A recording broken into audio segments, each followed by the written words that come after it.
You can tell a movie's special when the stitched up zombie causes you to have deep reflection and self-esteem issues.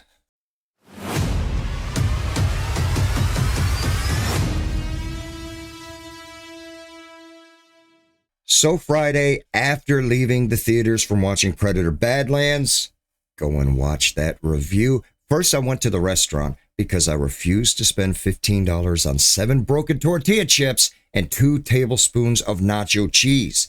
But after that, I got home, kicked my shoes off, turned on the trusty old Netflix because I've been anticipating watching Frankenstein and Guillermo del Toro's version of it. Unfortunately, I was nowhere close to a theater that got an early screening on October 17th, so I just had to wait. But was it worth it? Now, before I get into whether I think Guillermo del Toro hit it out of the park or swung and missed, I want to talk about the acting for a minute. I can't really say anything bad about the acting whatsoever, but I can say that no individual actor stood out to me in any of their roles. I mean, there were so many good actors and actresses in this. Lars Mikkelsen, Christopher Waltz, Charles Dance, who makes everything better no matter what he's in. Jacob Elordi, Mia Goth. We'll talk about Oscar Isaac. He's the main character, the starring role of Frankenstein. I think he's best known for Star Wars. If you ask anybody, they'll probably name that movie first. But he's been in other things. He showed his acting chops, and this was no different. He was very good. All of the actors were very good. They owned their screen time. They owned the scenes. They knew all of the lines. They performed them very, very well. They showed emotion. They showed range. There was no detachment or anything from their characters. They really seemed to relate with them. If I had to pick a person, I would say Charles Dance was the most convincing.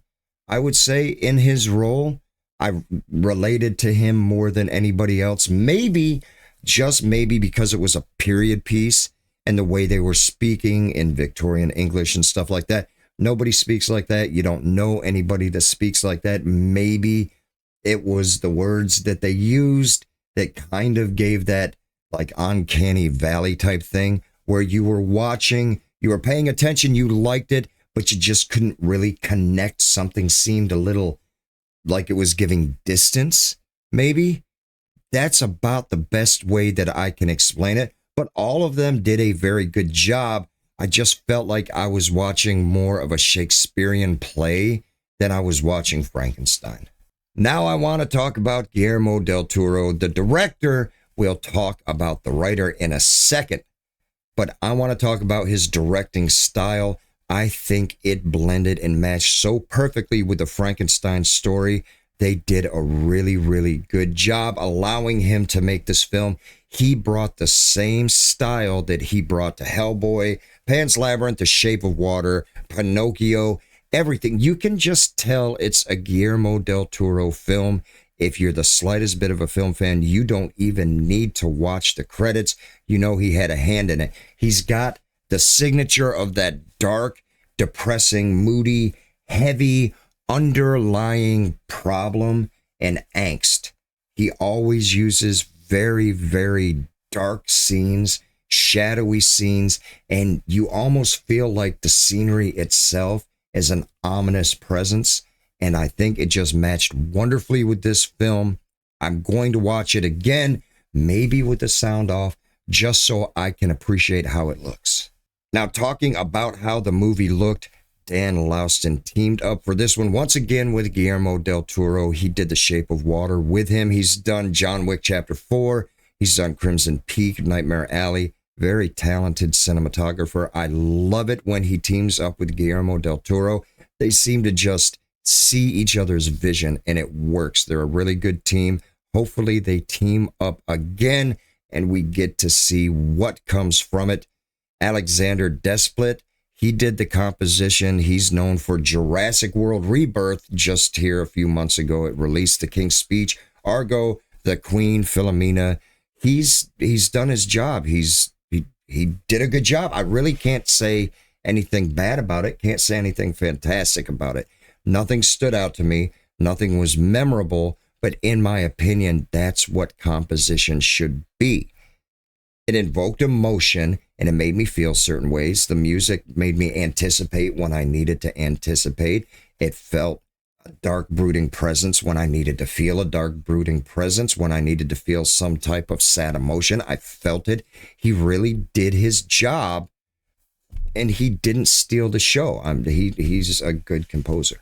Now, as for the writer, Guillermo del Toro, and not the director, did he do a good job with this adaptation of Frankenstein? Don't hate me and turn away. Hear me out, but I would say meh. If you are a die-hard Frankenstein fan and you've read the book more than once, you'll know what I'm talking about. I can't tell you what he did in specifics on this channel because it's spoiler-free, but he changed some very key elements of the story. And if it wasn't for exact names, exact dates, exact times, those specifics, I really think because of those changes, you could slap any generic name and have any generic doctor that made any generic monster. What he did was good and it worked and it was a wonderful story. It painted a very good world, but it was not classic Mary Shelley Frankenstein. So now, as for my rating of 2025 Guillermo del Toro's Frankenstein, is it worth the price of admission, wait for it to stream, or not worth the data? Well, you're not going to be able to tell if it's worth the price of admission because you're not going to find it on the big screen. But it's streaming right now on Netflix. If you have Netflix, I would say definitely watch this movie. If you don't have Netflix, see if you can get a free trial just so you can watch this movie. I don't think you'll be sorry for it. And that's my review, guys. I hope you enjoyed it. I was really serious about watching this film again with the volume down, not because the dialogue was bad or the sound was bad or the composition was bad. I just want to be able to absorb every nuance of how this film looked. I was mesmerized by it. I think it paired really, really well. If you guys have a suggestion for a movie you would like to see me review, do me a favor. You can drop it down in the comments below, or you could head over to my Discord, drop me a little message, and I'll put it in the queue for you. And until we see you next time, I hope you have a great day. First, the woman falls in love with the fish. The very, very logical next step would be she falls in love with the dead guy.